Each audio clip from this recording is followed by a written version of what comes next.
I'd like to start off by mentioning a couple of resources, and then I'll mention some others later. There is an institution that has been going on for about a year, which I just found out about.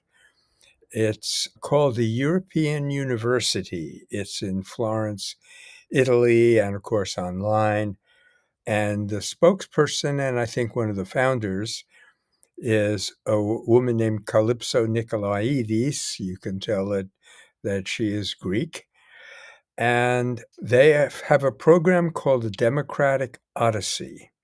And what they're actually trying to do is form a European, much more than a European Union, but a European federation. And the significance of this is that it could be a regional version of a new way that the world could be organized. It is that significant in potentially. Given that we are at the end of an era, I've been thinking that it's the whole cultural paradigm of materialism is crumbling at last, and it's not yet clear how exactly it's going to be replaced, but we think it needs to be replaced, including a healthy dose of spirituality that recognizes what we really are as human beings. But anyway, I am one who does not regret the end of American hegemony, and I think and hope that it's going to mean the end of hegemony itself. So it's not that China will replace us or Russia or the combination, but a new concept of human federation where all human beings are of equal value. Just imagine that. So that's one resource. And since I've just mentioned the dose of spirituality, let me mention a magazine that's been around for a few years now, but I just found out about. It's called Meditation Magazine. And one article in it by a fellow named Kevin Ellerton, which appeared last year, was 5 Steps to Peace in Israel and Palestine. Now, I'm going to be talking a good bit about that conflict, of course, because it looms very large in our imagination. The brutality and dehumanization that are being carried out by Israel in Gaza right now are just gut wrenching, and it's kind of threatening. So it threatens, of course, that dual country, but it threatens peace in the region because it's going so far with the destruction of human life and the use of starvation as a tool I think it's reverberating throughout the human community, and we're going to be seeing some evidences of that as we go along. But I wanted to make a comment about this, laying out these 5 steps for peace, and that is this. I think it's a very well-intentioned effort, but I don't think it's going to be an effective one because there have been a number of plans and a number of groups that meet to formulate them. And some of them include both Palestinians and Israelis, ranging from the school, Neve Shalom, Wahat al Salam, to talk shops elsewhere. And the trouble with all of these plans is the missing item of motivation. Who is going to actually implement them? And especially in a case like this where it involves disarming of oneself, who's going to go first?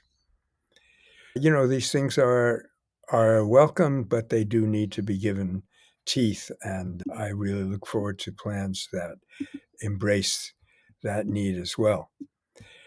As I say, ranging around, one of our own people here at the Meta Center, an associate of ours from Romania, Alice Bzovi, I asked her recently because the task of getting rid of dictatorships and how that's done and whether the transition really leads to a better regime or not, which of course means does it use nonviolence enough, led me to ask Alice about how the very brutal Ceausescu regime folded in or was overwhelmed by violence in 1989. And of course, both Nikolai and Elena Ceausescu were executed. But she was talking about, in the course of talking about the Ceausescu regime, she made an interesting comment that I want to share with you. She said, quote, "For Ceausescu, everything was a threat. Intelligent people, our culture, our lives, our families, and so on. So he struggled for years to delete everything, so to speak, to have supreme control." And I'm quoting that because it sounded uncomfortably like our present situation, where the cold hand of the president and Doge are reaching out to universities, and anything that might have some kind of a hold over him is being suppressed or dismantled. Now, however, here's the final comment that Alice shared that I want to share with you. Where Ceausescu failed deeply is that he didn't know he couldn't control our spirit. Our spirit remained clean and pristine. And that I found an extraordinarily interesting comment, and I think relevant to us now. I think that, well, there are a lot of institutions, including, I'm sorry to say, universities that are caving in to pressure from the regime. The human spirit is undaunted, and we see that in many little minor sized episodes every day. But the spirit has no size, and it is clear to me now that a successful resistance is going to come from that undaunted spirit. How, I really have no idea at this point.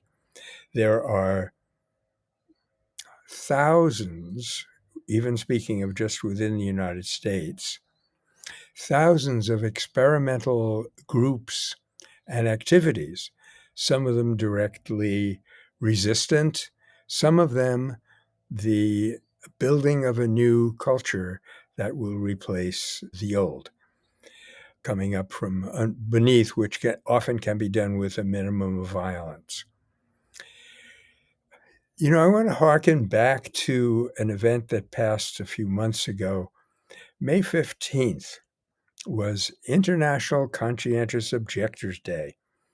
That's very meaningful for me because I had conscientious objector hearings both in New York and then again when I came out here. And I almost got the status, but then my daughter was born. That gave them a convenient excuse to reclassify me as 2S instead of 1O. But anyway, enough about me. We're in a situation now where we have wars raging in Gaza, in the Ukraine, and almost a civil war happening in the Sudan, with this brutal conflict between two warlords displacing millions of people. I think 9 million Sudanese are living in tents now. All those things are going on, and so it's a particular significance that there are conscientious objectors in standing up in all of these conflicts. And I'm going to cite some beautiful statements by some Israeli CEOs in a little bit. But I'm talking about the day which was founded in 1982 by a group of West European conscientious objectors. And now, of course, they have a website with rich resources. I really wish I had that website and those resources back in 1966 when I was trying to get to that cherished 1O status. Anyway, it's nice to mention that there is a very long history of conscientious objectorship. There have always been people who refused to kill, especially if they had a religious reason for doing that. And until Emperor Constantine made Christianity the state religion of the Roman Empire in the year 311, there were soldiers who refused to fight. And one of the best known or first known was a fellow named Maximilianus.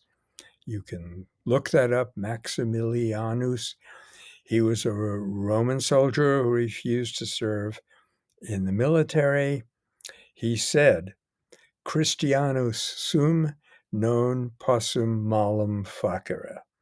I am a Christian. I cannot do evil. He was martyred. He was executed for his pains. Now, the best historian of pacifism, as he calls it, if you wanted to really look that up, was a Canadian historian by the name of Peter Brock. And he has a whole series of books, Pacifism in History, Pacifism in America, and so forth. He was really an excellent historian. But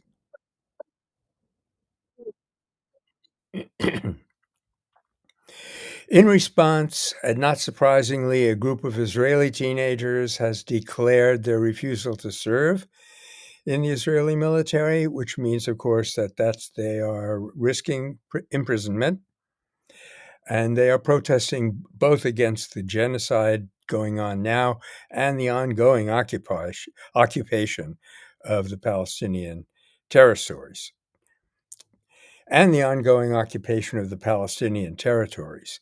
They're calling for an end of the war in Gaza, and they're urging others to resist conscription. And this follows a long act of civil disobedience and conscientious objection in Israel. But at this time, something significant has been added, and that is a growing group of retired generals, Knesset members, and other officials are urging Prime Minister Netanyahu to stop the war. So they're arguing that the war has achieved its stated aims. But of course, Netanyahu will not be satisfied with that. He wants to go on and take all of Gaza. Ultimately, our interest is not in stopping a war after it succeeds or reaches a stalemate, but voluntarily refusing to fight. We're going to be talking about that in several contexts now as a step towards disestablishing war itself. Meantime, there's a resonance worldwide. 300,000 people marched in Australia, and U.S. faith leaders have been catalyzed, shall we say, to stand up to the pro-Israel Christian lobby, which is a very powerful and very malevolent institution. And they have mobilized working class families to shut down traffic at some places in protest and compelled a group of rabbis to sit in outside the Israeli consulate. That provides a kind of interesting opportunity for us to do some analysis. Blocking traffic is a concrete but not constructive action. And in this case, it's particularly badly aimed because it affects random people who may, in some cases, actually be sympathetic or may be turned off by the inconvenience that's inflicted on them without their participation. So that's the one side. As for the rabbis sitting outside the Israeli consulate with bags of rice, again, that's what we call a symbolic act. It brings attention to the issue. It's a little more effective, we can say, than some protests because these are rabbis sitting in outside the Israeli consulate. It's a classic confrontation, if you will, of religious versus political authority. And that always has more traction in Israel than just a group of, let's say, teenagers or other people. Meantime, a couple of things that are very disappointing. One is more than disappointing. A nonviolent activist in the village of in the South Hebron Hills was shot to death by a settler. His name was Odeh Hafalin, and it's tragic that just a couple of months ago, Odeh was denied entry into the United States at SFO and forcibly returned to Palestine. So he was prevented from sharing the truth of his people suffering with the American public and with policymakers. I mention this because some people think that when you're nonviolent, you're not going to be risking your life. That's not always true. We have to recognize that. We have to really look within and ask ourselves, what are we willing to risk here? Incidentally, this is August 13th, where I'm making this recording, and just a few days ago, August 9th, in fact, was Tisha B'Av, which is a celebration of the destruction of the Second Temple, a celebration with a great deal of mourning among the Jewish diaspora, and especially in Israel. So one would hope that this internalization, this recognition of one's own suffering, which would lead to refusal to inflict suffering on others. And it's been very unhelpful so far that 73 senators, talking now again about the U.S., have refused to vote to block weapons to Israel, including 20 Democrats and every single Republican. This is not only a moral outrage, but it's a violation of U.S. law, which prohibits the U.S. from giving weapons to a country that blocks humanitarian aid, which Israel is doing in a very conspicuous way. I guess one of the things that brings up for me is that the inability, as Einstein and many others have pointed out, to get rid of war by legislation. You cannot adjust or humanize wars. Einstein said the only thing to do with them is to abolish them. Meanwhile, here in the area, this is up in Sonoma County, the community led a hunger strike on a different issue, calling for the Board of Supervisors to pass a sanctuary ordinance. And that again included dozens of faith leaders, congregation ministers, members of immigrant rights groups, and allies. And again, they set up tents and went on a strike where they said they would only ingest fluids to express the urgency of the county passing this law, and they invited people to join. I'm sorry, I don't know exactly what the outcome of that was. It started back on the 5th. I'll have to check that for you. And looking down the coast in San Francisco, here's a little item that was symbolic and more. There was a 34-foot sailboat, wooden sailboat, called the Golden Rule. It was very emotional for me when it happened. Way back in 1958, it sailed into the Marshall Islands to disrupt American atmospheric nuclear weapons testing with a great deal of success. And the people on that boat became very powerful spokespeople against nuclear testing and on down the line, down to war itself. So here we are, 6 decades later, or a little more, and the boat has arrived in San Francisco's Pier 39 to begin a voyage to continue to champion peace and arms negotiations between the U.S. and other countries. Veterans for Peace was approached in 2010 to restore the peace boat that had been abandoned in Humboldt Bay, where unceremoniously it sank in a gale. But then for 5 years, dozens of volunteers from Veterans for Peace, Quakers, and other groups restored the Golden Rule. And some volunteers from the Restoration Project have become part of the crew of the new peace boat.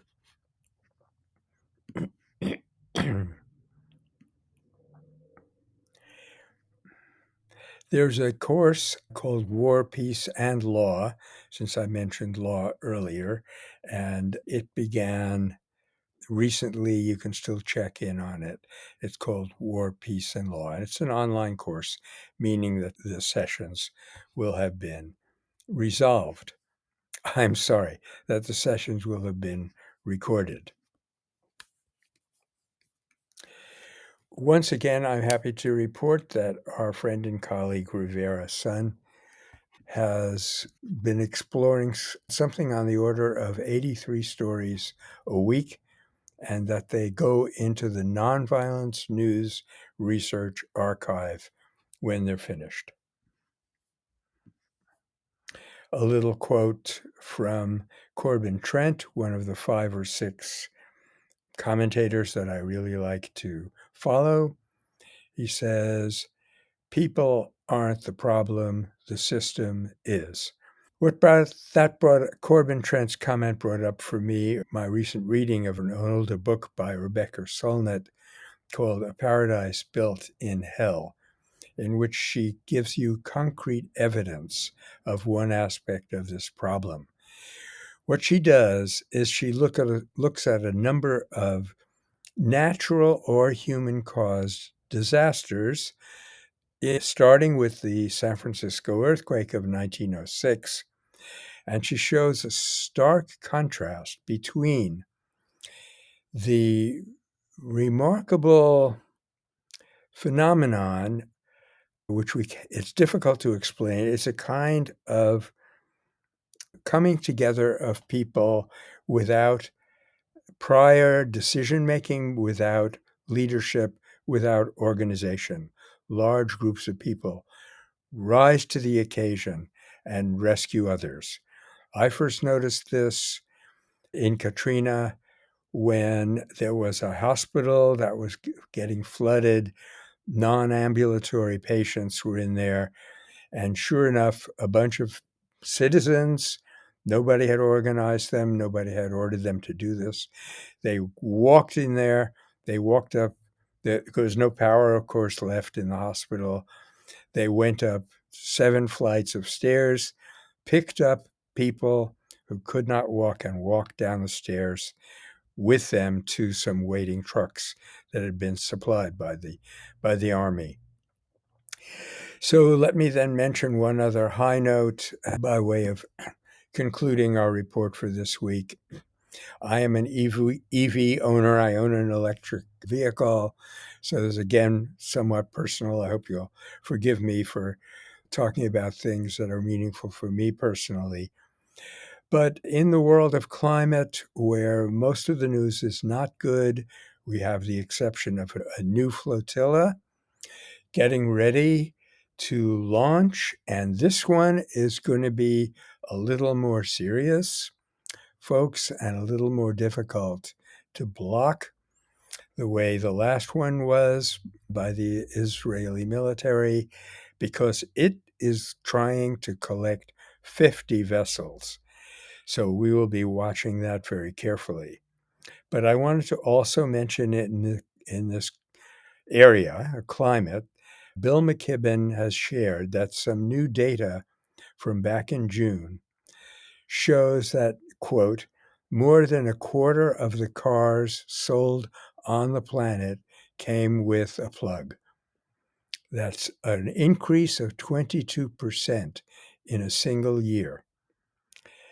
In China, which is the biggest car market on Earth, 50% of the cars sold in the first half of the year were electric.